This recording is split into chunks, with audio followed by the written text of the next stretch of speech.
Still, I don't think we're quite there yet, because okay, so I like to think of myself as a rationalist. I like to think about thinking, and I think I can identify some bugs behind the whole conspiracy thinking. Now, I've made a video about this issue before, but I think it's worth stressing the point again, that conspiracy theories are basically not rational, and maybe try to point out what's the bug, what's the error in reasoning. In computer terms, a bug is a bit of the programming that does things that are unintentional and harmful. That conspiracy theories are harmful, I think history has shown time and time again. You have Nazism. That's maybe the prime example. I know somebody is now starting to write Godwin's law in the commentary field, but the thing about Godwin's law is that you don't want to just arbitrarily link an unwanted feature to Nazism. So if you don't like vegetarianism, it's not okay to say Hitler was a vegetarian, therefore vegetarians are evil. But when it comes to the core issues of Nazism, the hatred towards Jews, it's twofold. It's this crazy idea that they are somehow inferior race, and then they have to explain why this so-called inferior race is successful, and they do that by a conspiracy theory, saying that all Jews are in a vast conspiracy to undermine German values and such things. Idiotic things.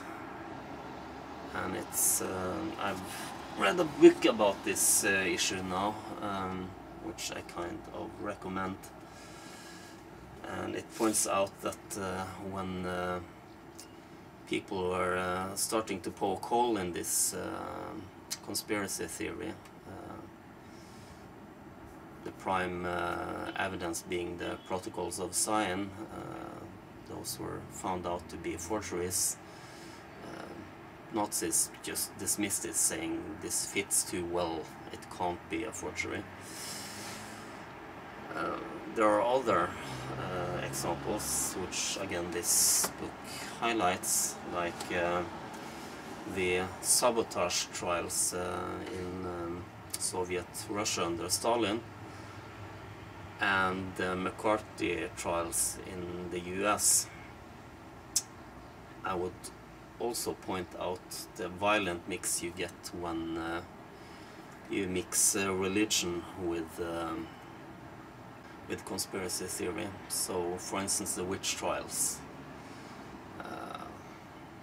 Secret Satanist societies trying to undermine the Christian world, or maybe even worse, the heretical persecutions which happened throughout the Middle Ages and even in the late antique period. Those were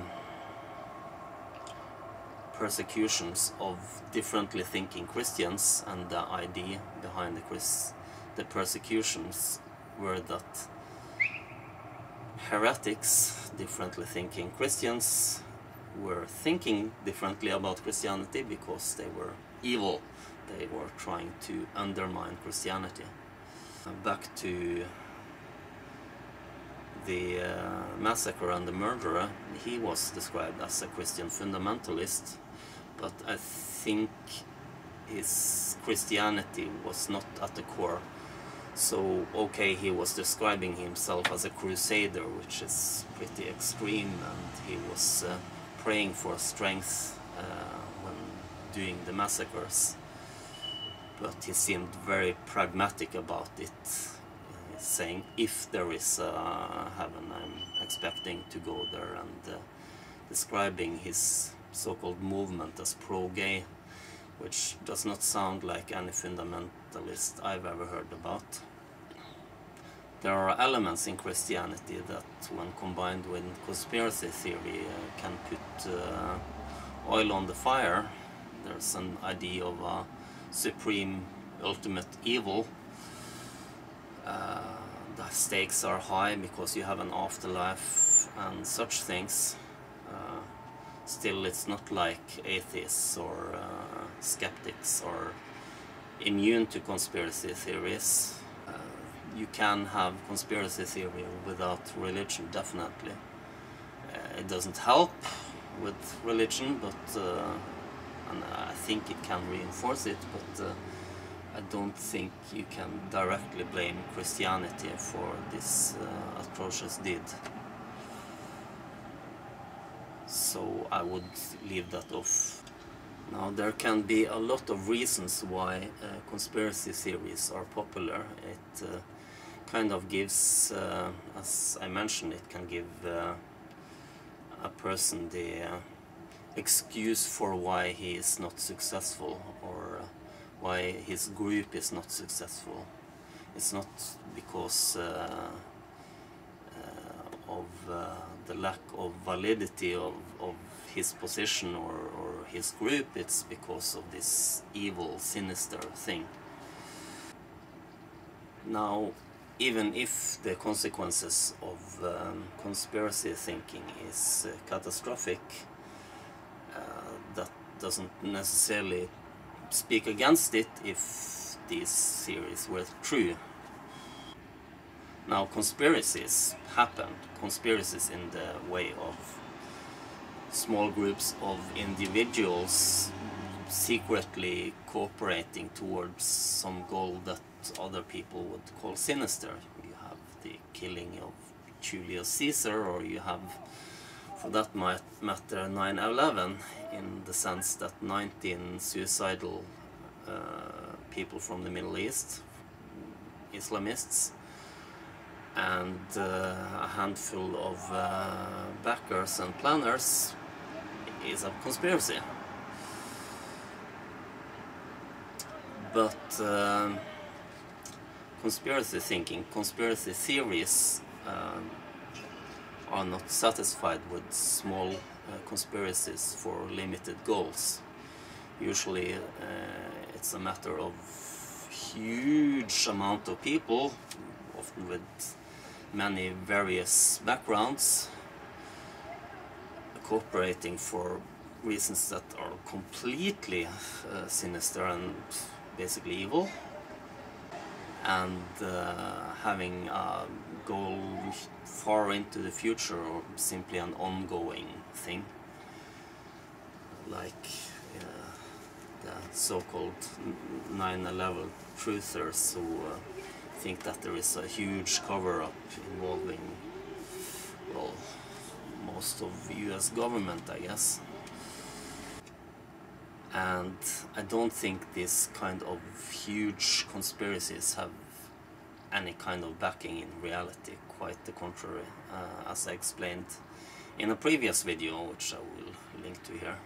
Conspiracy theories are bunk. Why then are they popular? And one reason is that they basically give a group of people an excuse for feeling set aside.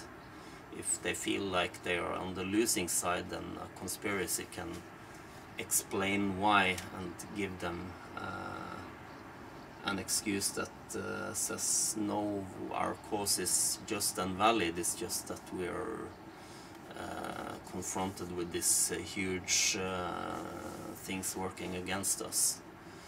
It also delivers a false hope, namely that if they can uncover these things, then maybe the conspiracy will fall apart and they will achieve their goals, or something like that. But there's also a thing that I can identify from my background in reasoning under uncertainty, as I call it, Bayesian statistics.